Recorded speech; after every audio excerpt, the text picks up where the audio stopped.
Welcome to the Reparenting Daily podcast. In this podcast, we'll dive deep into reparenting, exploring tools and resources to help us through our journey. The podcast is divided into 3 sections. First is a reading. Second is a discussion of the reading, followed by a journal prompt. And the last section is a peaceful meditation for closing.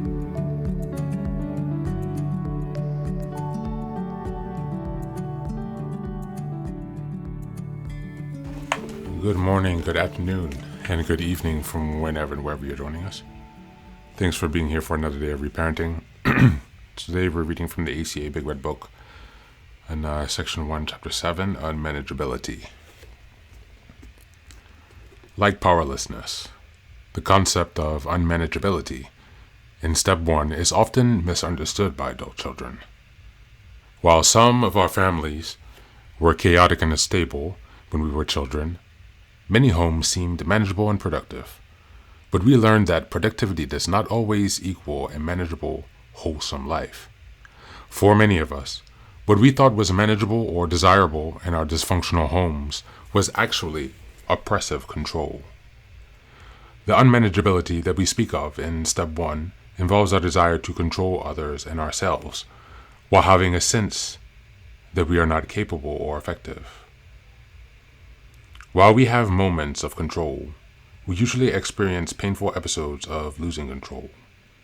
We feel hurt when confronted by our loved ones for our controlling behavior, then act out in anger or abandonment to disrupt our attempts to control them. We may be momentarily hurt, but we usually blame others for this abandonment. We blame them for not reading our minds or not acting in a manner that we would approve.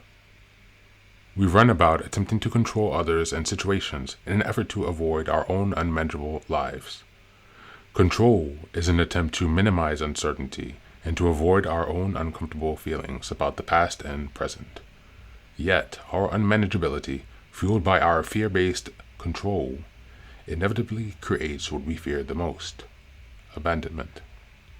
Many adult children, whether they are a newcomer or a member that has worked another 12-step program, miss the subtle distinction between powerlessness and helplessness. They miss fear-based control appearing as manageability. The ACA experience has shown that adult children will cling to controlling behaviors and learned helplessness as long as it works for them.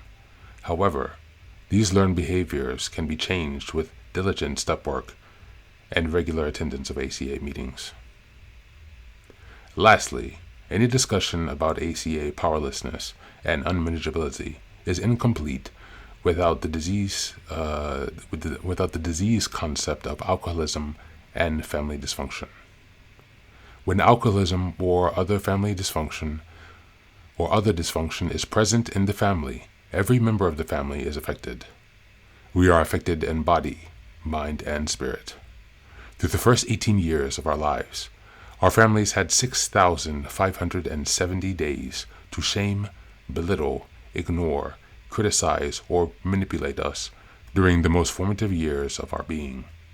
That is 160,000 hours of living in dysfunction with unhealthy parenting. That is 72 seasons of sorrow stored deep in the tissues of our bodies. The dysfunction is encoded into our souls as the false self. To survive this long exposure to family dysfunction, our minds developed deeply entrenched roles and traits that changed the meaning of words and experiences. Some of us misremembered the damaging nature of the abuse because we depended upon our abusers for food and shelter. As children, we did not have the option to leave our homes. If our parents slapped us, molested us, or neglected us, we had to live with them. We had to figure out a way to survive. The subconscious survival decisions we made as children involved changing the meaning of words. Because we were vulnerable, we changed the way we perceived the emotional and physical abuse. We feared for our safety, or feared we had caused these things to happen. We developed stories that minimize our parents' behavior, or which convinced us that we were wrong and deserved their harmful behavior. We came to believe that we deserved to be hit or criticized with brutality. We confused molestation for love because the person molesting us was a relative describing such action as love. Such confused thinking about hitting or touching fueled our denial as adults. The confusion allows many of us to say we had normal childhoods when we have been living through hell. We never spoke of family secrets. We thought we had forgotten the abuse, but the body and the mind remember. The survival traits we lived by showed a clear path out of our terror and of abandonment and being shamed. During these years of family dysfunction, our inner child or true self went into hiding and remained heavily fortified under addictions and dependent behavior. This is what we mean when we say the disease of family dysfunction affects us in mind, body, and spirit. The disease survives in the language of denial and is passed on to the next generation, through secrets, blame, and confusion. The disease of family dysfunction is progressive, incurable, and sometimes fatal. The disease becomes even worse over time unless treated. However, the malady is often misdiagnosed, causing the adult child to seek remedies that will usually fail to bring true relief.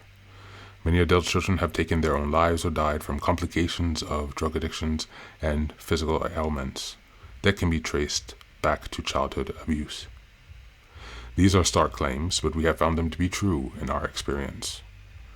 This is the dire nature of the disease of family dysfunction and its great reach. But there is much hope in ACA and in sharing our pain with other recovering adult children. We urge patience, and gentleness when addressing these areas of our lives. That means we take care of ourselves, we do the step work and program work necessary to reap the benefits of the ACA promises. Thank you, and that is the reading for today.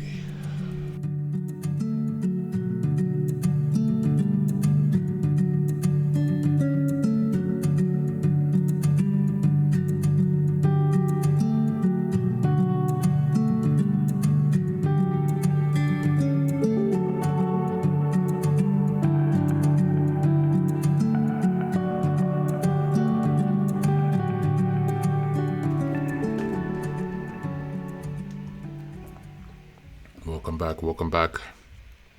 This was a really interesting reading here from the Big Red Book. If you haven't picked it up, I definitely suggest, if you're new to this whole journey, it is kind of a lantern. It will show you the way, the initial first steps. So I definitely suggest you check it out if you haven't. But unmanageability, what really sticks out is from this reading for me in the recent months is this last two sentences. This is what we mean when we say the disease of family dysfunction affects us in mind, body, and spirit. The disease survives in the language of denial and is passed on to the next generation through secrets, blame, and confusion. Secrets, blame, and confusion, being primed for gaslighting and narcissistic abuse unless you've embraced a fight stance. And this is something that is very painful because once you've established this pattern, your other relationships with friends and romantic partners will most likely reflect the same pattern, unless you get lucky. And that leads to further trauma and difficult emotional experiences that require you to process. But again, if you lack the safety to even process the original emotional wounds, then you are kind of stuck in a loop of perpetual wounding. You can even become trapped in your own mind, as we read last week about how we can perpetuate our own abuse on ourselves, our own PTSD from the Pete Walker book. And so today, let's take some time to reflect on the level of unmanageability in your life How have you seen that tracked down through your family? Are there patterns and similarities shared between siblings, or that's passed down between longer portions of generations across your family? These things are not yours. They've been around with you and your family for a while, so take it easy on yourself. But do take an honest look at this and dig deep as you can. As always, thank you for being here. Take care of yourself and be well.